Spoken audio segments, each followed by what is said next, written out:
So ఎవరో చనిపోయి కుటుంబ సభ్యుని కోల్పోయి బాధలో ఉన్న వాళ్ళని పరామర్శించారు. అట్లాగే నాకు పెన్షన్ రావట్లేదు, నా సమస్య తీర్చండి అని ఒక వృద్ధురాలు వస్తే ఆమెని ఆదుకునే ప్రయత్నం చేశారు. సో ఇట్లా రకరకాలుగా కొంతమంది రైతులు వచ్చి కలిశారు, కొంతమంది పేదలు వచ్చి కలిశారు, యూత్ వచ్చి కలిశారు ఉద్యోగాల కోసం. సో ఇవన్నీ చూశారు. సో వీటన్నిటి మీద మీకు కూడా అవగాహన ఉంది. సో స్థానికుడు కూడా కావటం, ఇక్కడే పుట్టిన వ్యక్తి కావటం వల్ల వీళ్ళ ఆదరణ కూడా ఎక్కువ కనిపిస్తుంది. సో హైదరాబాద్ను ఆనుకుని ఉన్న పార్లమెంట్ కాన్స్టిట్యున్సీ ఇది. సో ఇంక్లూడింగ్ అటు వరంగల్, ఇటు నల్గొండ, ఇటు హైదరాబాద్ రంగారెడ్డితో కలిపి ఉన్న కాన్స్టిట్యున్సీ. సో ఈ నియోజకవర్గాన్ని హైదరాబాద్కు ధీటుగా డెవలప్ చేస్తానని ప్రతిజ్ఞ చేస్తారు వీళ్ళందరి ముందు.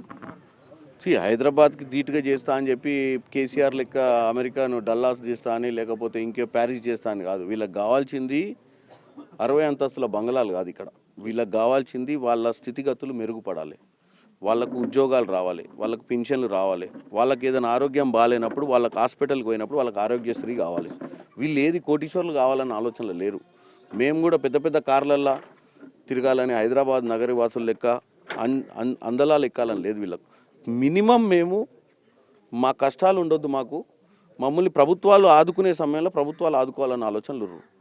డ్రైనేజ్ బాగుండాలి, ఇన్ఫ్రాస్ట్రక్చర్ బాగుండాలి, ఎడ్యుకేషన్ స్కూళ్ళు, గవర్నమెంట్ స్కూల్ ఉంది ఇక్కడ.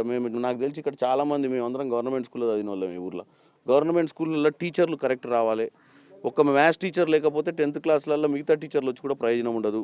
డిఎస్సీలు ఇవన్నీ ప్రాపర్గా రిక్రూట్మెంట్ చేసి అన్ని స్కూళ్ళల్లో కూడా మళ్ళీ ఒక వెనకట మాదిరిగా వాతావరణం రావాలి.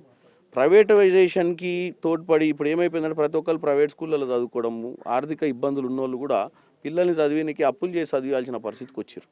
సో రాజశేఖర్ రెడ్డి గారు అసలు ఇంజనీరింగ్ విద్యనే ఫ్రీ చేసినప్పుడు దానికి తగ్గట్టుగా మనం ఇప్పుడు యువతకు ఉద్యోగాలు వస్తే సగం సెటిల్ అయిపోయినట్టే అండి. వీళ్ళందరూ కూడా ఊర్లో ఉండాల్సిన అవసరం లేదు. వీళ్ళకున్న 3-4 ఎకరాలు వాళ్ళ అమ్మ నాయనలే చేసుకుంటారు. కానీ వాళ్ళకి హైదరాబాద్లో ఉంటే ఖర్చులు పెరిగినాయి, చేసే ఉద్యోగం ఆదాయం లేదనే ఆలోచనతో ఇక్కడ. సో వీళ్ళు మీరు అడిగినట్టు వీళ్ళకి కావాల్సింది పర్ఫెక్ట్గా వీళ్ళకి రావాల్సినవి ప్రభుత్వం ఇస్తానే. మేము ఇస్తాను 6 పథకాలు ఇస్తే వీళ్ళు హ్యాపీగా ఉంటారు. మొత్తం మీద ఈ ఫైట్లో టికెట్ సాధించి ఎంపీగా గెలిచి పార్లమెంట్లో అడుగుపెట్టి అధ్యక్ష అనగలనన్న కాన్ఫిడెన్స్ ఉందా? ఒక మాటలో 100% నాకు కాన్ఫిడెన్స్ ఉందండి ఈసారి. ఎందుకంటే మేము అధికారంలో ఉన్నాం.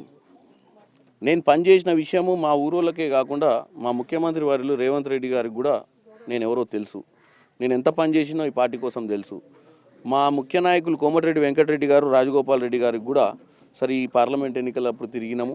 వాళ్ళు కూడా ఏంటంటే ఇప్పుడు వాళ్ళకు కూడా మంత్రి పదవులు వచ్చి వాళ్ళు కూడా ముందుకు పోయి అంత సంతోషంగా ఉన్నారు. కాబట్టి వాళ్ళు కూడా ఏంటంటే కొత్త నాయకత్వానికి అవకాశం ఇవ్వాలని ఆలోచనతో ఉంటారు. కాబట్టి డెఫినెట్గా నాకు ఈ అవకాశం వస్తుంది. మీరు చూస్తేనే ఎవరు ఇక్కడ ఆల్రెడీ 3 లక్షల పైచి 3 లక్షల దాకా లీడ్ వచ్చినటువంటి పార్లమెంట్ ఇది. ఇంకా మనం కష్టపడి వీళ్ళ సమస్యల్ని అడ్రస్ చేయగలుగుతామన్న నమ్మకాన్ని వాళ్ళు క్రియేట్ చేసినట్టయితే డెఫినెట్గా మనం మంచి మార్జిన్ తోటి గెలిచే అవకాశం. ఆల్ ది బెస్ట్ అండి. ఆల్ ది బెస్ట్ కిరణ్ గారు. ఇది భువనగిరి ఎంపీ కాన్స్టిట్యున్సీ నుంచి టికెట్ ఆశిస్తున్న చామల